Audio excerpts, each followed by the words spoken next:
Welcome to my YouTube channel.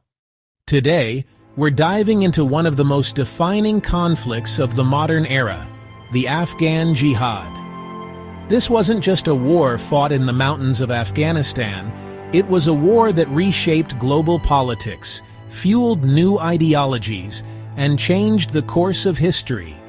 From the Soviet invasion in 1979 to the rise of global terrorism, we'll uncover how a Cold War battlefield turned into the breeding ground for decades of conflict that still shape our world today. It was December 1979. The snow had covered Kabul when Soviet troops landed at the airport. Within hours, the capital was under their control. Moscow claimed it was there to stabilize a friendly government, but the invasion shocked the world. For the Soviets, it was a strategic move. For the Afghans, it was the beginning of a nightmare. And for the Americans, it was an opportunity, a chance to bleed their Cold War rival without firing a single shot themselves. To understand why Afghanistan became such a battleground, we have to go back a little.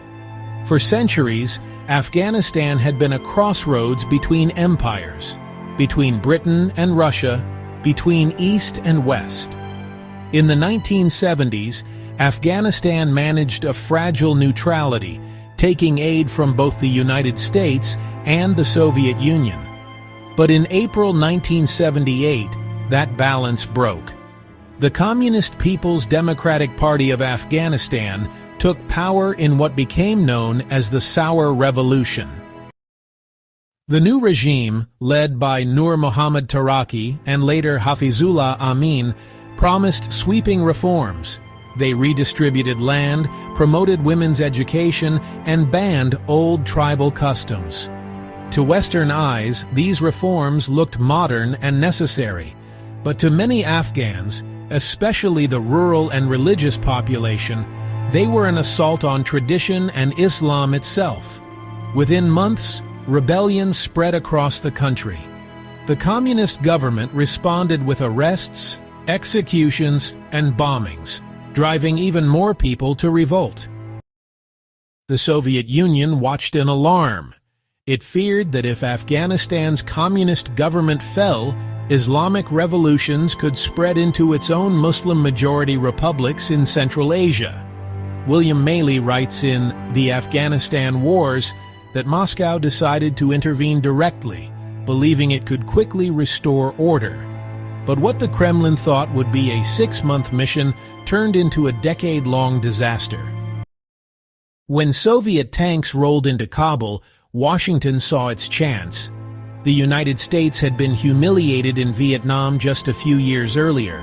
Now it could return the favor by making Afghanistan the Soviet Union's own Vietnam. As Steve Call explains in Ghost Wars, the CIA saw an opportunity for revenge by proxy. Instead of sending American troops, the U.S. would use money, weapons, and propaganda to trap the Soviets in a long, unwinnable war. President Jimmy Carter condemned the invasion as Soviet aggression. He warned that Moscow was seeking access to the warm waters of the Arabian Sea, a phrase often repeated in Cold War rhetoric. It referred to a Western fear that the Soviet Union wanted a southern route through Pakistan to reach the Indian Ocean. Control of these warm waters would allow the Soviets to project power into the Gulf, threatening Western oil supplies and influence. So Washington went to work. The CIA launched Operation Cyclone, honestly, one of the largest covert programs in United States history. Steve Call notes that billions of dollars were poured into arming and training Afghan rebels. But there was a problem. America couldn't operate directly inside Afghanistan. It needed a partner. That partner was Pakistan. Under General Zia-ul-Haq, Pakistan became the main pipeline for American and Saudi money. The ISI, Pakistan's intelligence agency, was put in charge of deciding which Afghan resistance groups would receive the funds. Ahmed Rashid writes in his book Taliban that the ISI deliberately favored hardline Islamist commanders, believing they would support Pakistan's interests better than nationalist leaders. Among the most favored was Gulbuddin Hekmatyar, leader of Hezb-e-Islami, a group known for its strict ideology and ruthless tactics. Over time, the Afghan resistance, now called the Mujahideen, grew stronger. Fighters operated from camps along the Pakistan border, trained and supplied with American weapons. In the mid-1980s, the CIA provided the Mujahideen with Stinger missiles, portable launchers capable of shooting down Soviet helicopters. It was a turning point in the war. Soviet air superiority was neutralized, and morale among Afghan fighters surged. But this war was no longer only Afghan. It had become global. From Egypt, Saudi Arabia, and the Gulf, thousands of young men traveled to join the jihad against communism. One of them was a wealthy Saudi named Osama bin Laden. Peter Bergen in the Osama bin Laden I Know describes how bin Laden used his fortune to build training camps and supply centers for foreign volunteers. These camps, funded by Gulf donations and tolerated by Western allies, would later become the backbone of Al-Qaeda. For the Soviet Union, Afghanistan became a bleeding wound. More than 15,000 of its soldiers were killed, and tens of thousands were injured. The war drained its economy and morale. By the late 1980s, Gorbachev called Afghanistan a painful sore.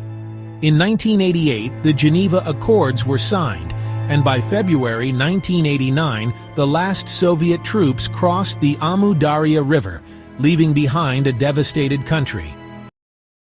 The world called it a victory for the Mujahideen. But for Afghanistan, it was the start of a new tragedy. The United States, having achieved its goal, quickly lost interest.